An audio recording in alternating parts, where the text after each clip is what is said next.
بسم اللہ الرحمن الرحیم۔ مسلمانوں کے ہاں یہ رواج تھا کہ حملے سے پہلے سپہ سالار 3 بار تکبیر کا نعرہ لگاتا تھا۔ پہلے نعرے پر دستے تیار ہو جاتے تھے، دوسرے نعرے پر وہ ہتھیار تان لیتے اور تیسرے پر حملہ کر دیتے تھے۔ مثنہ بن حارثہ نے فارسیوں کو آگے بڑھتے دیکھا تو نعرہ لگایا اللہ اکبر۔ فارسی جرنیلوں کو مسلمانوں کا یہ طریقہ معلوم تھا کیونکہ وہ مسلمانوں سے کئی لڑائیاں لڑ چکے تھے۔ مثنہ نے پہلا نعرہ لگایا لیکن فارسیوں نے پہلے ہی نعرے پر مسلمانوں پر حملہ کر دیا۔ اس کے ساتھ ہی مثنہ بن حارثہ رضی اللہ تعالیٰ عنہ نے دوسری بار اللہ اکبر کا نعرہ لگایا۔ چونکہ فارسی حملہ آور دستے قریب آ گئے تھے اس لیے مثنہ بن حارثہ نے تیسرا نعرہ بغیر وقفے کے لگا دیا۔ مجاہدین کے وہ جیش جنہیں پہلے حملے کے لیے پہلے ہی بتا دیا گیا تھا بڑے جوش و خروش اور جذبے سے آگے بڑھے اور فارسیوں کو روک لیا۔ بڑا ہی گھمسان کا رن پڑا۔ ان مجاہدین میں وہ بھی تھے جو جسر کے میدان سے بھاگ کر اپنے گھروں کو چلے گئے تھے اور وہ بھی تھے جو وہ مار کر لڑے اور زندہ واپس آ گئے تھے۔ ان سب میں انتقام کی آگ بھری ہوئی تھی۔ بھگوڑوں کو یہ ثابت کرنا تھا کہ وہ بزدل نہیں۔ خطرہ ہاتھیوں کا تھا جو آگے تھے۔ جسر میں جو مجاہدین لڑ رہے تھے انہوں نے جسر والا طریقہ اختیار کیا اور ہودوں کی رسیاں کاٹ کر ان کے سواروں کو گرا کر ہلاک اور زخمی کرنے لگے۔ اس کوشش میں کچھ ہاتھیوں کے نیچے بھی گرے اور زخمی یا شہید ہوئے۔ فارس کے ہاتھی فارسیوں کے لیے مصیبت بن گئے۔ اس سے دوسرا فائدہ یہ ہوا کہ عرب کے جن مسلمانوں نے پہلی بار ہاتھی دیکھے تھے اور وہ ان سے ڈر رہے تھے ان کے دلوں سے ڈر اتر گیا اور وہ ہاتھیوں پر ٹوٹ پڑنے لگے۔ مثنہ بن حارثہ رضی اللہ تعالیٰ عنہ نے دیکھا کہ فارسیوں کے لشکر کی نفری ان کے اپنے لشکر سے کئی گنا زیادہ ہے اور سوار دستے تو بہت ہی زیادہ ہیں، تو انہوں نے فارسیوں کے قلب پر شدید حملہ کرنے کا فیصلہ کیا۔ انہوں نے 2 عیسائی سرداروں انس بن حلال نمری اور ابن مروہ کو اپنے پاس بلا لیا۔ تم میرے ہم مذہب نہیں ہو، مثنہ بن حارثہ رضی اللہ تعالیٰ عنہ نے ان دونوں سے کہا، مگر یہ لڑائی عرب اور عجم کی ہے۔ اللہ کی قسم تم عرب کی آن پر جان قربان کرنے سے گریز نہیں کرو گے۔ مذہب کی بات نہ کر ابن حارثہ، انس بن حلال نے کہا، عرب کی بات کر اور ہمیں کچھ بتا۔ میں دشمن کے قلب پر حملہ کر رہا ہوں۔ مثنہ نے کہا، ان کا سالار اعلیٰ مہران وہی ہے، میں اسے گرانے کی کوشش کروں گا۔ وہ گر پڑا تو دیکھنا کیا ہوگا، ان کا سارا لشکر بھاگ اٹھے گا۔ تم دونوں اپنے آدمیوں کے ساتھ میرے دائیں اور بائیں رہنا، اور جب میں مہران کے حفاظتی دستے پر حملہ کروں تو تم دائیں اور بائیں سے حملہ کر دینا۔ مثنہ رضی اللہ تعالیٰ عنہ نے قلب کے دستوں سے مہران کے قلب پر حملہ کیا۔ مہران شاہی جرنیل تھا، اس کے ارد گرد گھوڑ سوار محافظوں اور ہاتھیوں کا قلعے جیسا حصار تھا۔ مہران کو مارنا اور اس کا پرچم گرانا بظاہر ناممکن تھا، لیکن مثنہ کا حملہ اتنا شدید اور جذبے سے اتنا بھرپور تھا کہ مہران کا حفاظتی حصار تو نہ ٹوٹا لیکن حصار کو مثنہ اور ان کے عیسائی ساتھی دھکیلتے ہوئے فارسیوں کے دائیں پہلو کے اندر لے گئے۔ اس سے فارسیوں کے دائیں پہلو کی ترتیب ٹوٹ گئی۔ کسی اور فارسی جرنیل نے دیکھا کہ مسلمانوں نے مہران کو بڑے خطرناک گھیرے میں لے لیا ہے تو اس نے قلب کے دستوں سے مسلمانوں پر حملہ کر دیا۔ دونوں فوجوں کے قلب کا تصادم ہولناک تھا۔ تاریخ نویس ولیم سکاٹ اور کچھ حوالوں سے محمد حسنین ہیکل لکھتے ہیں کہ ہاتھیوں اور گھوڑوں نے اتنی گرد اڑائی کہ فریقین کو پتہ بھی نہیں چلتا تھا کہ کون کہاں ہے اور لڑائی میں کس کو بالادستی حاصل ہو رہی ہے۔ مثنہ رضی اللہ تعالیٰ عنہ نے اپنے تجربے کی بنا پر اپنے دستوں کو پیچھے ہٹانا شروع کر دیا۔ انہوں نے دیکھا کہ فارسیوں کا دایاں پہلو بے ترتیب ہو گیا ہے اور ان کا قلب از سر نو یکجا ہو رہا ہے، تو مثنہ رضی اللہ تعالیٰ عنہ نے فارسیوں کے دونوں پہلوؤں پر حملہ کرا دیا۔ زخمی ہاتھی جن کے ہودے گر پڑے تھے وہ محاوطوں کے بغیر اپنی ہی فوج کو کچلتے پھرتے تھے۔ مثنہ بن حارثہ کی بڑی بلند آواز بار بار سنائی دیتی تھی، اسلام کے جانبازوں تم اللہ کی مدد کرو، اللہ تمہاری مدد کرے گا۔ یہ للکار مسلمانوں کا حوصلہ بڑھا رہی تھی۔ فارسیوں کا دایاں پہلو جو پہلے ہی بے ترتیب تھا ایسا اکھڑا کہ اس کے سپاہی کشتیوں کے پل سے بھاگنے لگے۔ اس پہلو کو مسلمانوں نے اس شدت سے پیچھے کو دھکیلا کہ دریا تک لے گئے۔ فارسیوں نے دریا میں کودنا شروع کر دیا۔ مثنہ بن حارثہ رضی اللہ تعالیٰ عنہ نے اپنے محفوظہ کے سواروں کو اس حکم سے دوڑا دیا کہ پل کا راستہ روک لو اور کسی فارسی کو بھاگنے نہ دو اور کسی کو زندہ نہیں پکڑنا، سب کو ختم کر دو اور جو دریا میں کود رہے ہیں انہیں تیروں سے ختم کرو۔ لڑائیوں میں ایسا ہی ہوتا تھا کہ فوج کے کسی ایک دستے میں بھگدڑ مچ جاتی تو اس کا اثر ساری فوج پر ہوتا تھا۔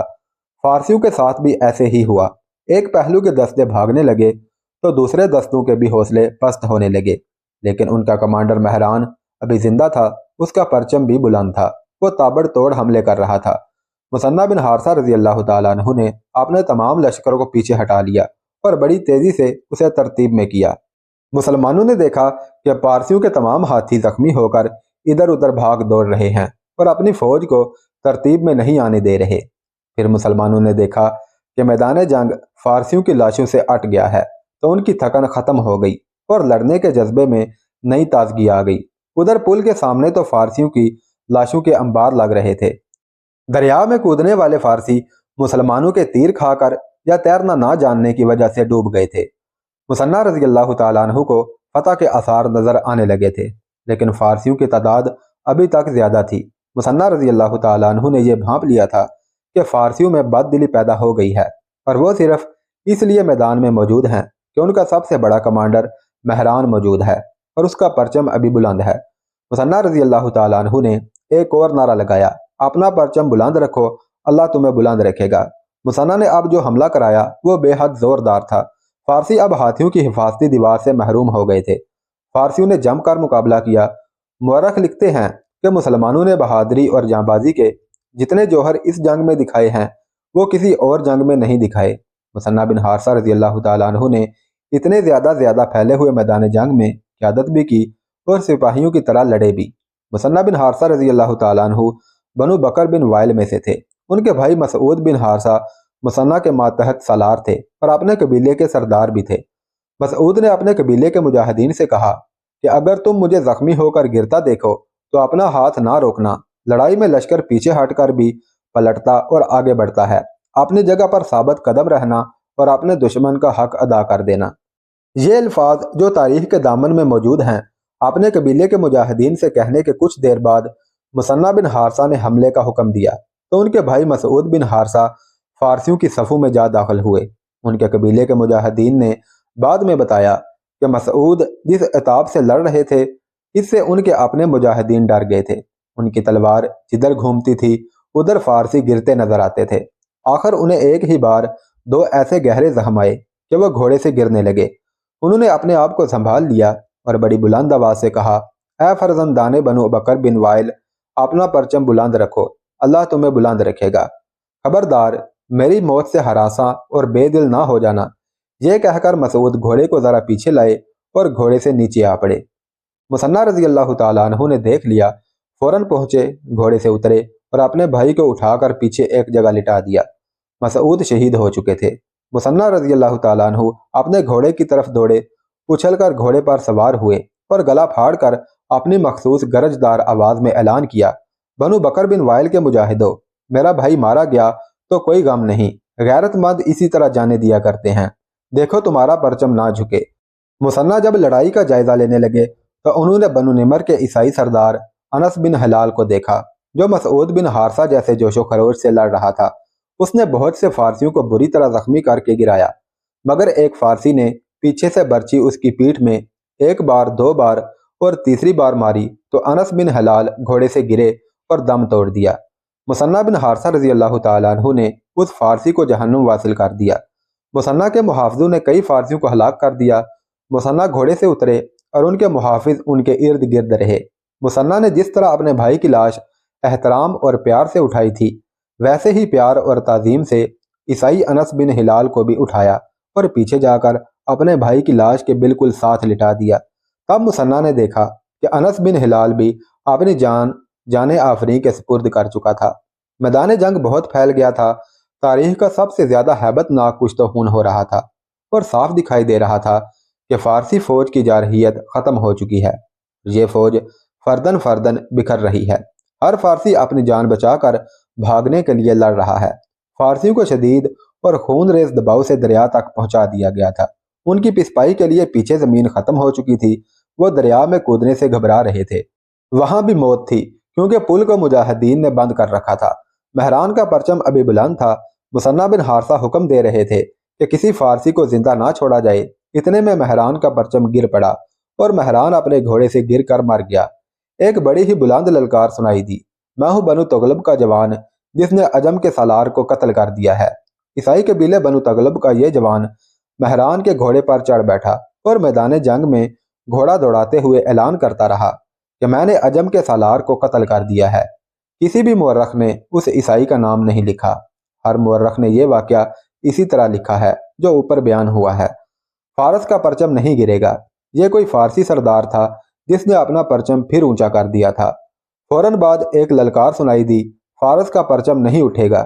یہ ایک مجاہد تھا جس نے اس فارسی سردار کو قتل اور اس کے ہاتھ سے پرچم چھین لیا تھا اور اسے زمین پر گھسیٹتا گھوڑا دوڑا رہا تھا۔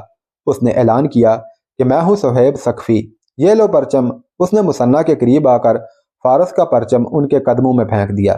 اس کے بعد جو کچھ ہوا وہ فارس کی منتشر فوج کا قتل عام تھا۔ مورخوں نے لکھا ہے کہ شاید ہی کوئی فارسی اس لڑائی سے زندہ نکلا ہوگا۔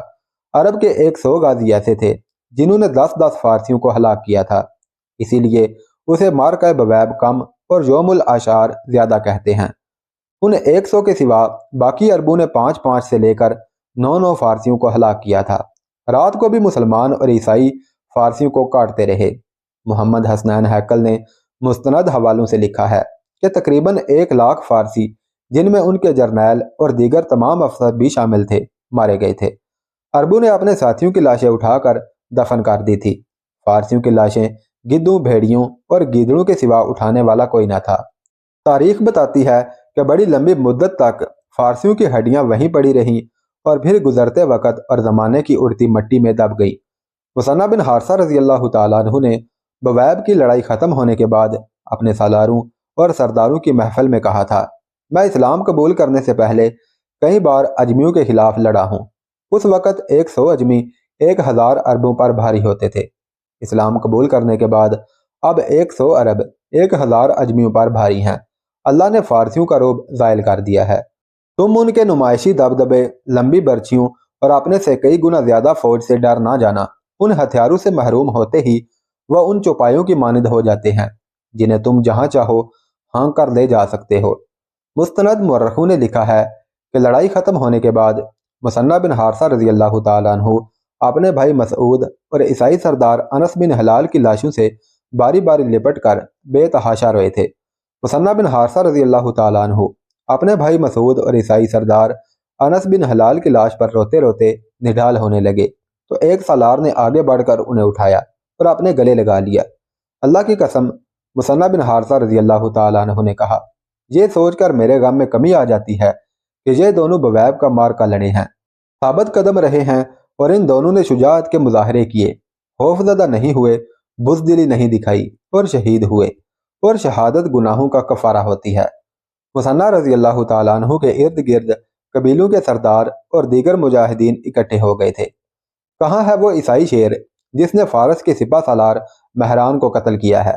مثنیٰ بن حارثہ رضی اللہ تعالیٰ عنہ نے کہا، اور کہاں ہے وہ مجاہد جس نے فارس کے ایک سردار کو قتل کر کے مہران کا گر کر اٹھا ہوا پرچم لا کر میرے آگے پھینکا تھا؟ بنو تغلب کے ایک نوجوان اور صہیب ثقفی کو فوراً بلایا گیا۔ مثنیٰ بن حارثہ نے دونوں کو باری باری گلے لگایا۔ اے عرب کے شیر، مثنیٰ بن حارثہ نے عیسائی جوان سے کہا، اگر میرا مذہب اجازت دیتا تو میں تمہیں جاگیر انعام میں دے دیتا۔ تم نے فارس کے سپہ سالار کو قتل نہیں کیا، تم نے فارس کے غرور اور تکبر کا سر کاٹ دیا ہے۔ اسلام جاگیریں بخشنے کی اجازت نہیں دیتا، یہ زمین اللہ کی ہے اور اللہ کا حکم ہے کہ اس زمین پر اللہ کے ہر بندے کا مساوی حق ہے۔ تمہارے اور اپنے مذہب کے ساتھ مجھے کوئی دلچسپی نہیں اے سپہ سالار، عیسائی جوان نے کہا۔ میں نے عرب کی ناموس کی خاطر اپنی جان داؤ پر لگا دی تھی۔ میں اجمیوں کا یہ تانا برداشت نہیں کر سکتا تھا کہ عربی بزدل ہوتے ہیں۔ اللہ کی قسم، تم انعام کے حقدار ہو۔ مثنیٰ رضی اللہ تعالیٰ عنہ نے کہا، مہران کا گھوڑا تمہارے پاس ہے، یہ تمہارا ہے، جاؤ مہران کی تلوار اور اس کے جسم سے جو چیز اچھی لگے وہ لے لو، یہ تمہارا ذاتی مال غنیمت ہوگا، باقی مال غنیمت سے تمہیں الگ حصہ ملے گا۔ مہران کی تلوار پر تمہاری آنے والی نسلیں بھی فخر کرتی رہیں گی۔ اور تم مثنیٰ صہیب ثقفی سے مخاطب ہوئے، تمہارا کارنامہ معمولی نہیں، کیا تم وہ نہیں ہو جسے اس علاقے کی ایک لڑکی زخمی حالت میں لائی تھی؟ میں وہی ہوں سپہ سالار، صہیب ثقفی نے جواب دیا۔ تم تو بہت زخمی تھے، مثنیٰ نے کہا۔ پرانی بات ہو گئی ہے سپہ سالار، صہیب ثقفی نے جواب دیا۔ پاؤں کی ہڈی ٹوٹ گئی تھی، یہ ابھی ٹھیک نہیں ہوئی۔ رکاب میں پاؤں رکھ لیتا ہوں، لیکن اس پاؤں سے